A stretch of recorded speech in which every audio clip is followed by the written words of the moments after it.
कि दुख में सुमिरन सब करे और दुख सुख में करे न कोई, और जो सुख में सुमिरन करे तो दुख काहे को हो।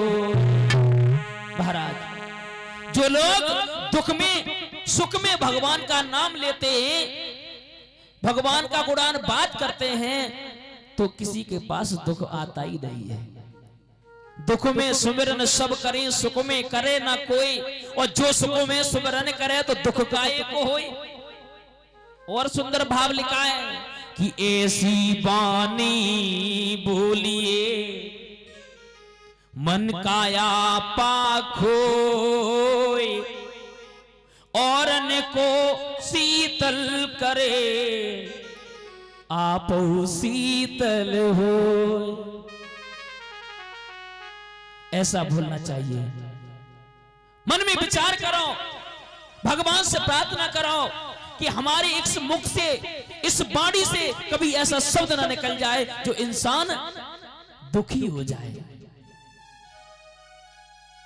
महाराज, भगवान के अन्य प्रकार के भक्त हुए हैं।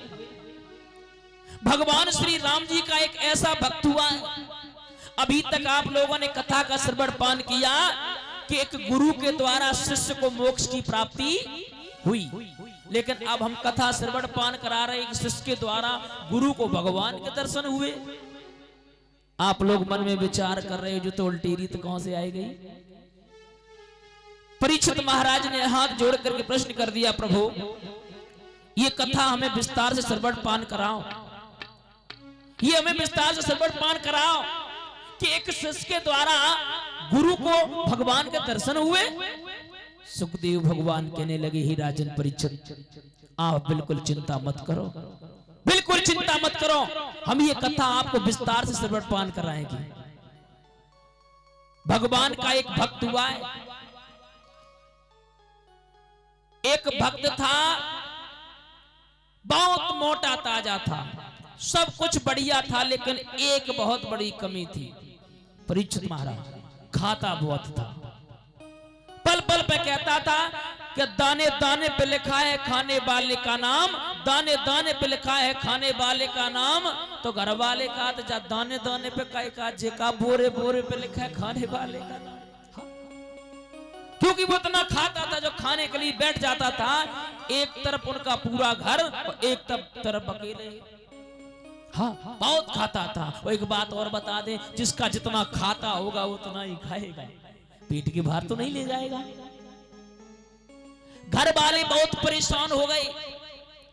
जब घर वाले बहुत परेशान हो गए तो घर वालों ने एक दिन माता को घर से बाहर निकाल दिया, जाओ मैं नहीं तुम्हें खिला पाऊंगा, यहां से निकल जाओ, मेरा तुम्हारा रिश्ता कुछ नहीं है। मेरे श्रोताओं, मन में विचार किया, हे दीन बंधु भगवान, पारे भगवान तुम्हें बहुत बड़ी शक्ति है, जो हम तेरी भक्ति में लीन हैं और हम घर से बाहर निकाले जा रहे हैं। तो रोने लगा, कहने लगा, हे दीन बंधु भगवान, हे दीन बंधु भगवान,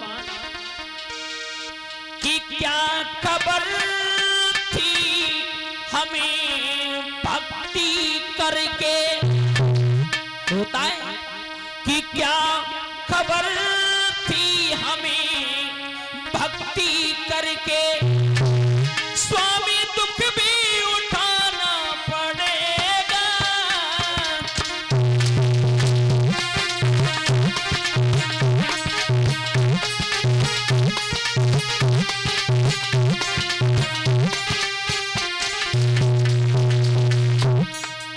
रो रहा है,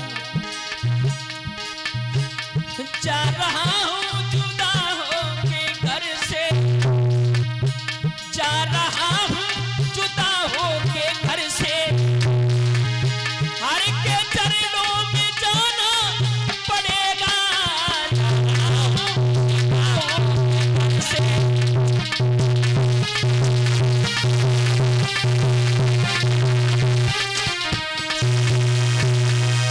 होता है, कहता है, ये दीन बंधु भगवान, अब तो महाराज आपके अलावा मेरा कोई नहीं है, पूरे दिन तो माताओं भटकता रहा, घूमता रहा। अंत में शाम को याद आई, शायद मम्मी पापा ने गुस्से में कह दिया हो भाग जा, शायद वो रो रहे हो मेरे पीछे।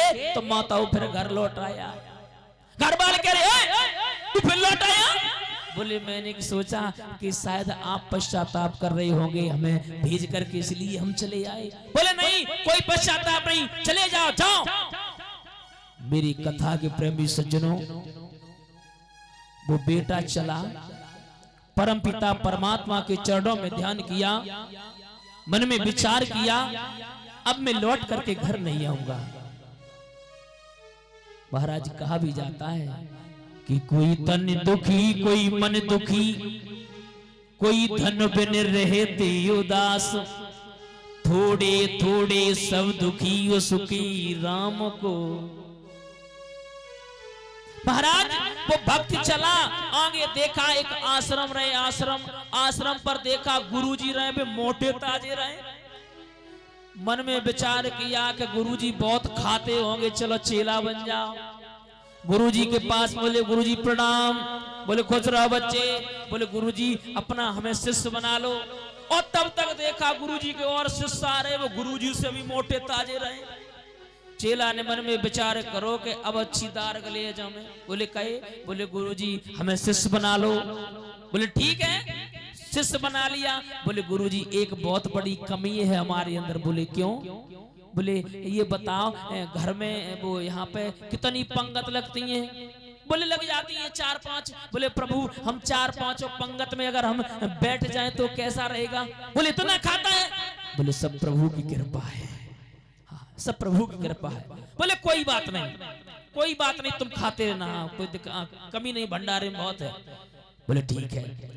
परीक्षित महाराज अब तो अब सुबह खाए हुए के लग जाए और 5 पंगत में बैठे और खाए के पर के सो जाए।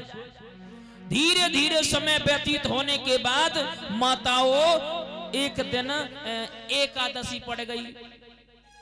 एकादशी पड़ी तो सवेरे जैसे ही जगो तो भंडारे की ओर देखा तो वहां कछु ना रहे, सब राम राम राम राम राम राम माला जप रहे, राम राम राम राम। बेटा भाग के गुरुजी के पास गो, गुरुजी। बोले क्या हुआ?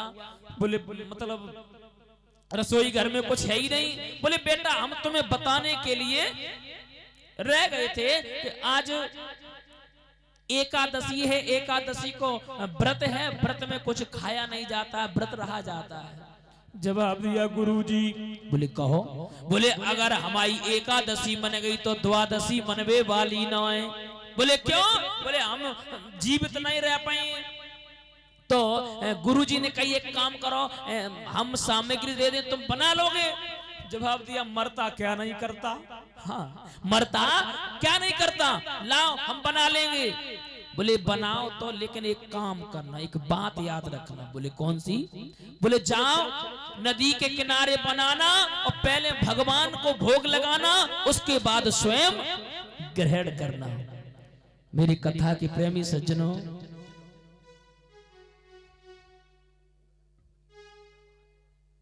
मेरे श्रोताओं जवाब दिया।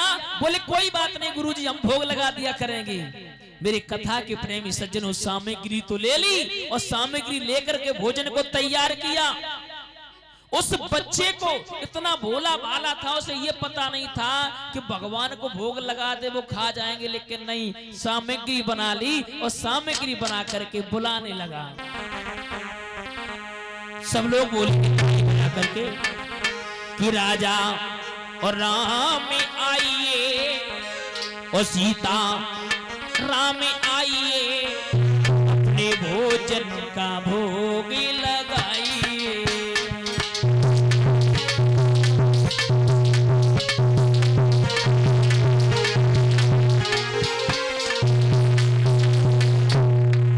जवाब दिया हे भगवान श्री राम जी, आओ आपका प्रसाद बना रखा हुआ है, आप ग्रहण कर लो। राजा राम आइए, सीता राम आइए, अपने भोजन का भोग लगाइए।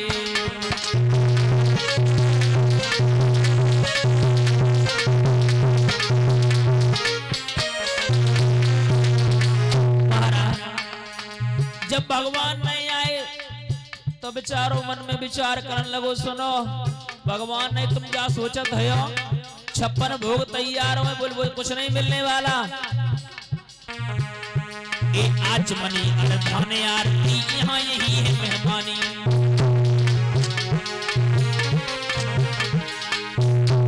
ए आचमनी अरधान आरती यहाँ यही मेहमानी।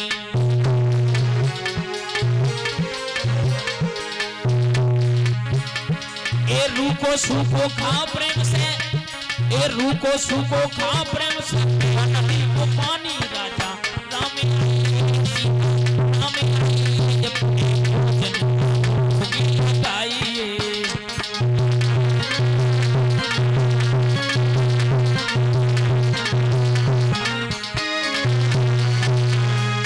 अपने भोजन का भोग लगाइए। भगवान ने सोचा बड़ा सरल स्वभाव का भक्त है, एक काम करो, भजन कर रहा है, चलो मानेगा नहीं, तब तक खाएगा भी नहीं जब तक हम जाएंगे नहीं। उधर से देखो तो भगवान राम और मैया सीता दोनों लोग आ गए। अब भोजन की सामग्री रहे तो दो लोग न काजे, अपने काजे और भगवान काजे। अब मन में विचार किया, कभी तो सीता मैया कहीं देखे, कभी भोजन की तरफ देखे, खिला दिया, भोजन खिला दिया।